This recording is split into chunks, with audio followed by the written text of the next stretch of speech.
Hey everybody, welcome to Thursday Q&A. So this is where I answer your questions. Just leave them in the comment section below. Unfortunately, I have to limit it to one question per person now because I have so many questions this week. My subscribers are really multiplying like jackrabbits right now, which is awesome. Thank you. But Merry Christmas. It's Christmas Eve. So drop your questions below and I will answer them next Thursday. So let's get started. Okay, so the first one comes from Benjamin Wakefield. It says, hey, can you tell me about your first night actually sleeping in the van? Did you sleep in your driveway or just pack everything and start driving until you stopped? How long did it take you to realize what you need and didn't need? First night was actually in a Walmart parking lot, probably like 7 hours from my house. And so, yeah, I just drove until it got dark. Or actually a little after dark, and found a place. First I tried a truck stop, but it was way too loud, so I went to a Walmart, and it worked out fine. I'm still realizing what I need and don't need. It turns out I overpacked. I took way too much stuff, and I've unloaded quite a bit. I still have more to go. So the next one comes from Glenn Wilson. It says, what's your thoughts on having signage or sign writing on the outside of your van, such as like plumbing or flour or toilet supplies or something? Would this help with nosy neighbors leaving you alone when stealth boondocking? I'm not sure about this. It might help in some situations, it might not in others. It might look out of place if you're in a neighborhood, like why would this business be parking here overnight kind of thing. So it might add more suspicion. I don't know. That's your call, man. I'm not sure. The next one comes from the Dove Nest Fansion. I love that name. It says, what I want to know is if the sun made the solar flare effect through the lens and disappearing at 6:55 rather fast, was that a special effect or natural? They're referring to my last Q&A video, which will be popping up in the top right now in the cards section. That was the sun. That was totally natural. I didn't add that. It was pretty cool. I wish I had it today, but it's really cloudy out. Otherwise, it would be happening today too. Robert Phillips asks, what are the 3 most important things to have with you? Please explain why if it isn't obvious. Positive attitude, extra pair of underwear, and snacks. Positive attitude because that will get you anywhere you want to go in life. Extra underwear in case the snacks you bring are too greasy. I think that's funny. I don't know. Van Mr. 94 says, awesome tune at the end. Do you write your own songs? I don't really write songs. I mean, I wrote that one, but I'm more like I just jam. I just play whatever comes out. But yeah, that was my own. Dr. Sausage Fingers has 3. He says, first one, if the zombie apocalypse were to happen, do you think you could pull through and survive it? If so, what would your plan of action be from your current location? I don't know. I'd wing it. I don't know. I'm going to die someday. I don't know. I try not to think about that too much because I don't want to cause myself anxiety. Even though it is kind of, that post-apocalyptic stuff is kind of fun to think about sometimes.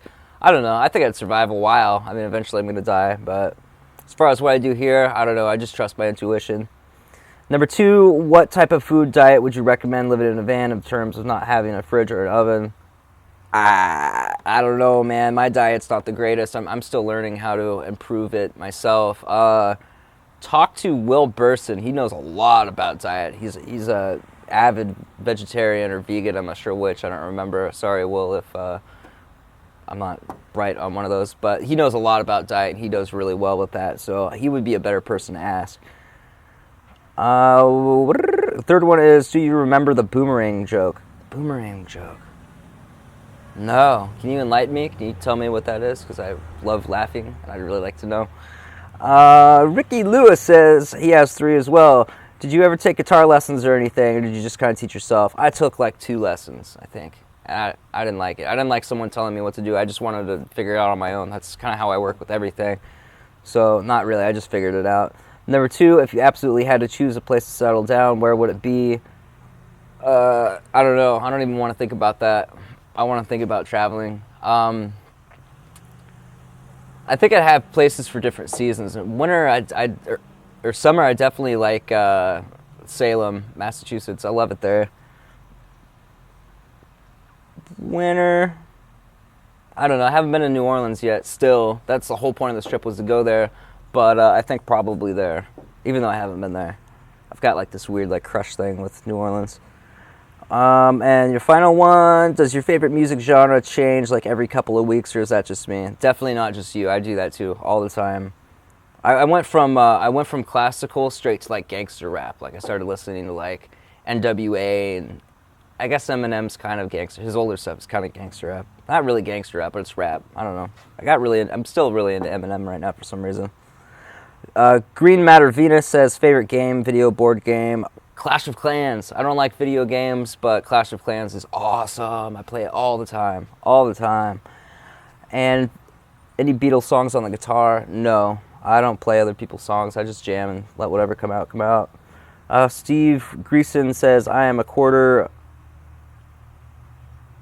Ojibwa, Native American. Sorry if I'm mispronouncing that. And I seem to feel an animal spirit present when I watch your show. Are you Native American? If so, can you tell us what your spirit animal is, or if that's too personal? I don't know. I feel like a kinship with wolves, and I see skunks all the time, and they feel really important. So I think like skunks and wolves are like my spirit animals, if that's a thing. Son of Silas, I think I'm pronouncing that right. What, if anything, do you miss about living in a building? Good Wi-Fi all the time. A refrigerator, but I'm solving that problem. And climate control. What is your favorite food when the weather is miserable? Pad Thai. Pad See Ew. Always Pad See Ew. Even when the weather's good. What's your favorite song? Oh, I can't answer that. When? Right now. What is my favorite song right now? Probably something by Damage Plan. I think Newfound Power by Damage Plan. Yeah. So, Seb Coilers? Wow, that's a cool name. I don't even know. I'm sorry if I'm pronouncing that wrong. Would you prefer a diesel or a petrol van, and which you reckon is better for living in a van? Are you from the UK or Australia? That's my question to you. Probably gas, petrol, actually. Just because it's easier available. I know how to work on them, and I don't know. I've been reading about it, and it seems like you don't actually save much money with diesel. They do have a ton of torque though, but parts and working on gas, like I know it, so it's what I'm familiar with. So probably gas again. I would like the torque of a diesel though.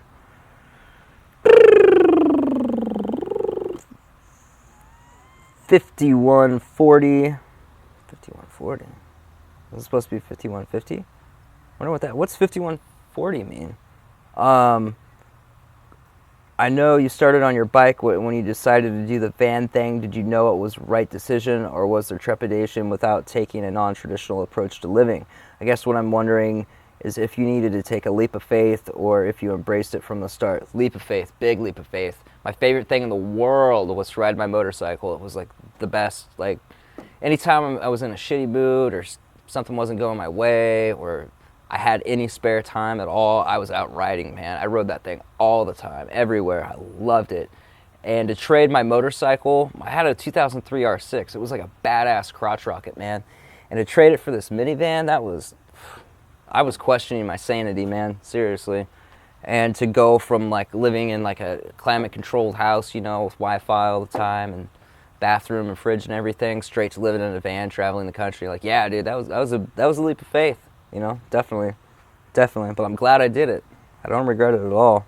I do wish I still had a bike. Eventually I will. Eventually I'll get like a dual sport and throw it on the back of this thing, or get a Dodge, what are those vans called, the big ones? It's like a Sprinter van, like the equivalent kind of thing. Get one of those, put like an internal garage, and have like a dual sport like inside the garage in there. That'd be sweet. That'd be the ultimate setup. I'm working towards that for sure. Callum Puff says, but you went ghost hunting. What was that about? What was that in reference to? If you don't want to see monkeys, don't go to the zoo. I don't remember what that was about, but it was funny when I read it because it made sense then to me. So your question is, also, I'm loving the hair now. Suits you, man. Thank you. Any plans on how long you want to grow it, or are you just going to leave it and live it in the moment? I'm growing it back out. I miss having long hair. I don't miss taking care of it, but I miss having long hair. Part of the reason I cut it is because when I was in Tennessee, the humidity dried it out really bad, which is weird. So I thought that it was too moist, so I stopped putting stuff in it. and it dried out and a bunch of it broke off and it got really damaged and unhealthy. So now I know how to take care of it, so I'm growing it out right, and I'm gonna have like the full thing. Like I have really good hair, like it's really thick, and it'll be rad when it's fully grown out again. Adventuregasm 2.0. First one is, what is something you discovered about yourself that you weren't expecting while living in this lifestyle? That I like people. For a long time, I just like avoided people because all I really knew was like dysfunctional relationships, and I thought that's all I could ever get, and I thought it was other people that I didn't like, but really what it was is there were parts of me that I didn't like, and I was afraid of really connecting with people and really showing people my true self. So now that I'm not, now that I embrace authenticity and self-love, I really enjoy connecting with other people in moderation. I definitely still need my alone time, but I definitely like connecting with real people. I've met so many really cool people on the road, a lot of you guys. So yeah, that's definitely that. And your second one is, do you make more money from AdSense if people watch the entire ad instead of skipping it? AdSense has a really strict guideline, so I'm going to approach this as I'm talking about AdSense and YouTube users in general rather than me, because I don't want to sound like I'm saying do this to make me more money. But yes, people who use ads, who are have an AdSense contract, do make more money if you watch the full ad, but they make most of the money when you click on the ad. So it's really the clicks that count. But the duration of how long you view the ad definitely impacts it, just not as much as the clicks. So if you want to support people on YouTube who have an AdSense account, click on their ads, but I'm not asking you to click on mine. Urban Rambo says, I love that, Urban Rambo. That's kind of scary, actually. You don't like, I don't know, urban, that sounds kind of like, I don't know. It sound like the word sounds cool, but like what it means sounds, what do you mean by that? What's Urban Rambo mean? What is your favorite movie of all time and why?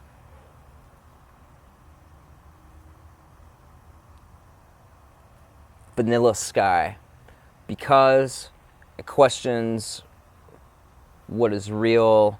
There's this whole thing like we can never tell whether or not we're dreaming, and it's like there's no way to prove that you're not dreaming right now, that I'm just like, or that I'm a figment of your imagination, you know what I mean? Like this whole like questioning reality and getting outside of the box and thinking about life in other ways and thinking about reality in other ways than what seems apparent. You know, everything seems real and concrete, but really like atoms are 99.99 to I think like the 16th power or something, don't quote me on that, but like a huge amount, almost completely empty space, yet seems solid, right? So what's going on, you know, what is real? So I like that. I like questioning reality and thinking about what's really going on. And it's also really like, it's also got a lot of like emotional impact to it too. Like the story is like emotionally involved. So I guess it's that balance of intellectual and emotional stimulation that I really find gratifying with Vanilla Sky. And your last one and my last one is, why does wiping back to front make you an asshole? This is in reference to, I said that in my very first video, which I lost and then found on a hard drive recently and re-uploaded, and I said that at the end, and I have no idea why I said that. It doesn't make any sense. So I don't know, your guess is as good as mine. Yeah, I don't know. But that's it, guys. So you know what, actually that went a lot quicker than I thought. If you want to leave 2 questions next week, that's fine. If you have like this burning desire to leave 3, man. I'll just answer them. But try to do like just like 1 or 2 for next week if you can. You know, that's really no big deal. I'm not super like strict on this. I really enjoy this this part of my channel. The Q&A section is really fun for me.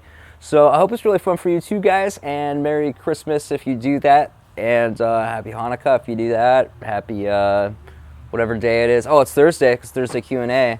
If you do that. So peace.